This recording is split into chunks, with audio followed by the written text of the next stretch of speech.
বাদশাহ আলমগীর কুমারে তাহার পড়াইত এক মৌলবী দিল্লির।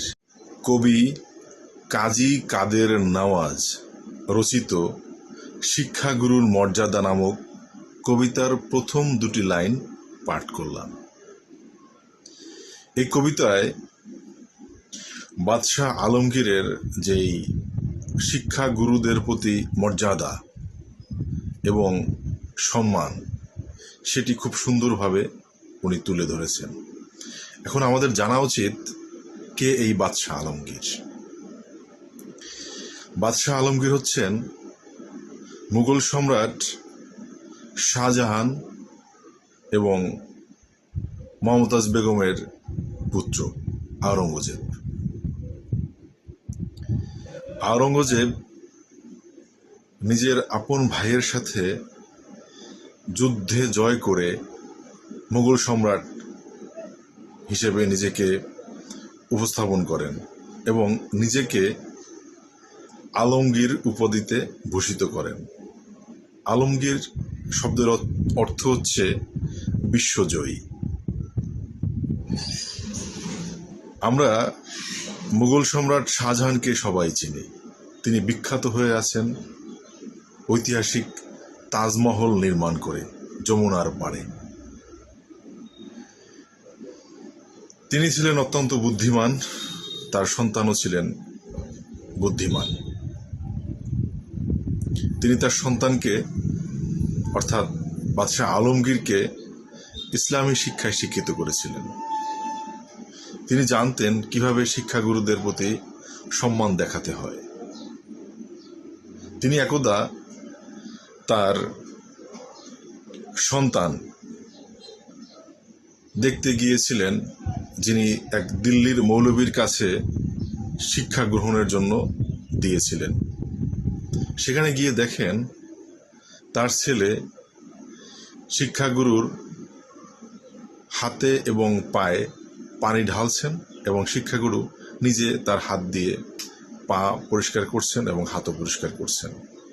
এই দৃশ্যটি দেখে উনি ওনার রাজদরবারে চলে যান এবং পরের দিন শিক্ষককে তার রাজদরবারে আসার জন্য অনুরোধ করেন।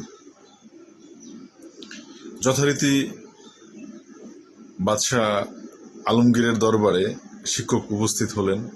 এসে তিনি ওই রাজ দরবারে যথারীতি একটু ভয়ভীতির মধ্যেই ছিলেন, কেন তাকে ডাকা হলো হঠাৎ করে।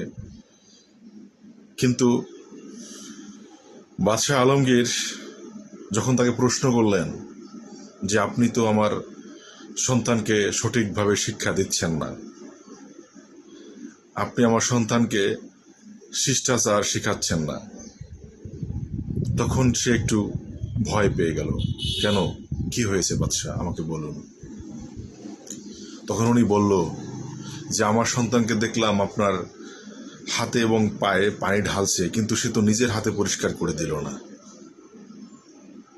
তখন সেই দিল্লির মৌলবী বললেন যে আপনি সত্যি মহান, আপনি অনেক বড় বাদশাহ। আর সেই প্রসঙ্গে তখন এই মৌলবী বললেন, আজ থেকে চির উন্নত হলো শিক্ষাগুরুর শির, সত্যি তুমি মহান উদার বাদশাহ আলমগীর। প্রায় ৪৯ বছর রাজত্ব করেছেন বাদশাহ আলমগীর, অর্থাৎ মুঘল সম্রাট আওরঙ্গজেব বিশাল অঞ্চল জুড়ে রাজত্ব করতেন।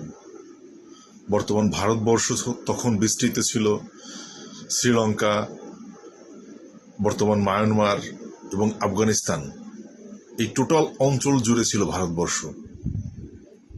বাংলাদেশ পাকিস্তান তো ছিলই। তো এই অঞ্চলের এত বড় একজন শাসক হয়েও তিনি টুপি সেলাই করে এবং কোরআন প্রচার করে, কোরআনের যে আয়াতগুলো উনি লিখিত আকারে প্রচার করতেন, এ থেকে তিনি যে উপার্জন করতেন তা থেকে তিনি জীবিকা নির্বাহ করতেন।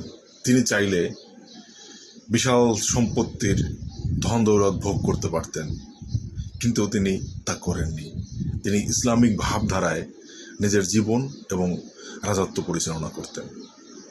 বাদশাহ আলমগীর সত্যি আমাদের এক অনুপ্রেরণার নাম, আমাদের একজন ইসলামিক সঠিক রাষ্ট্রনায়ক ছিলেন। আমরা অত্যন্ত শ্রদ্ধার সাথে, সম্মানের সাথে বাদশাহ আলমগীরকে স্মরণ করি, তার জন্য দোয়া করি। আল্লাহ যেন তাকে বেহেশত নসিব করেন এবং জান্নাতের সর্বোচ্চ মকাম দান করেন, জান্নাতুল ফেরদৌস দান করেন। আমরাও বাদশাহ আলমগীরের জীবনী থেকে শিক্ষা গ্রহণ করি এবং নিজেদেরকে সেইভাবেই পরিচালিত করি যেভাবে পরিচালনা করলে মহান আল্লাহ তাআলা আমাদের উপর রাজি খুশি থাকেন।